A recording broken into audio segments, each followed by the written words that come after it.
Hi, good day. This is Eds again of SMDC Premier Condos. I'm here in Shortly Residences para ipakita sa inyo yung pang-furnish unit na ginawa ni Patrick Rosales na partner ko kasi I've been working at SMDC and then siya naman yung sa after service. So ito na yung unit na tapos nang i-furnish para makita nyo.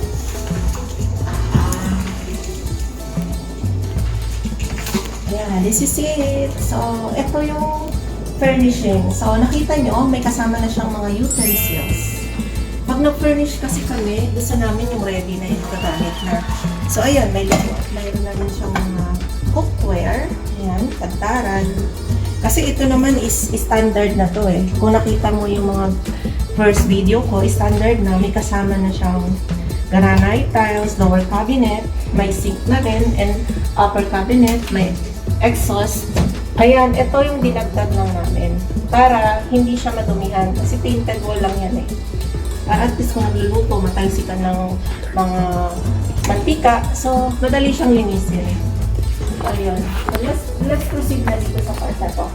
As you can see, this is the double door na refrigerator. Ang dinagdag lang pala dito is yung patungan ng microwave para maganda, hindi siya nakapatong dito sa refrigerator. Tapos ayan, may design sa taas. Ito pala yung dinagdag din, yung partition dito sa refrigerator and sa living area. At ayan, maganda rin yung nilagay dito na lights para maliwanag. So kahit wala nang maraming pin lights, mga bumbilya na lang para isa na lang yung connection. Then let's proceed muna pala sa toilet para makita nyo yung toilet. This is the toilet area. Ang dinagdag lang din dito is itong shower enclosure para pag naliligo, hindi lalabas yung water. So ayan, saka yung water heater na hot and cold. Kasi meron na yung rainfall shower. Then ito naman dinagdag din na towel holder and design, and also this one, dinagdag tong upper cabinet na to para may lalagyan ka ng mga ano mo dito, gamit mo shampoo dito sa toilet. And this is the automatic washing machine. So, kasya yung top load dito. Ayan na yung connection. May saksakan na rin. Ito kasama na sa turnover, yung sink. Ayan. And meron na rin siyang vanity mirror. May exhaust na rin yan with light. So, ayan yung ating toilet.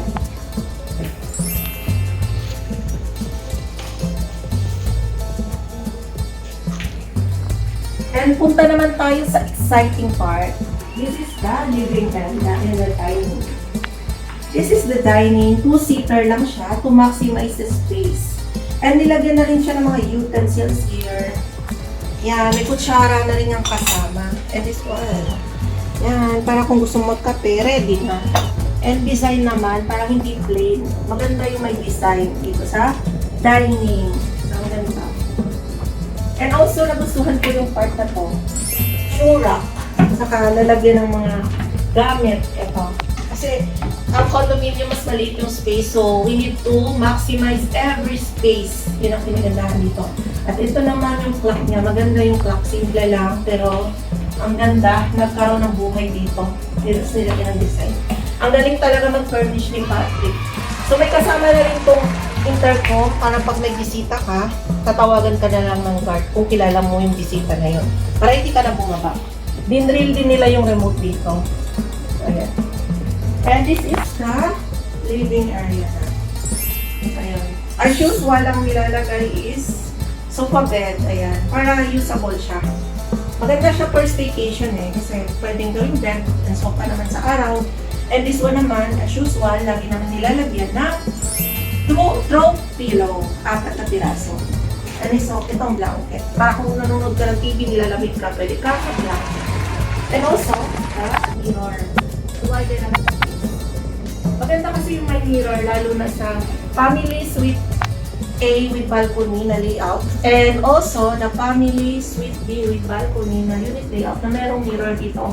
Kasi mas nag-widen up yung space niya. Tingnan mo siya sa video. Diba? Para maluwang. Pero pag wala tong salamin na to, para mag-ipon. So, yun.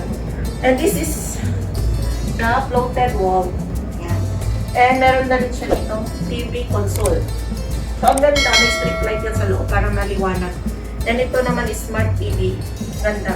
Ganda yan. May lower cabinet na naman tayo dito para merong another storage. Para magkaroon ng buhay, nilagyan din siya ng design.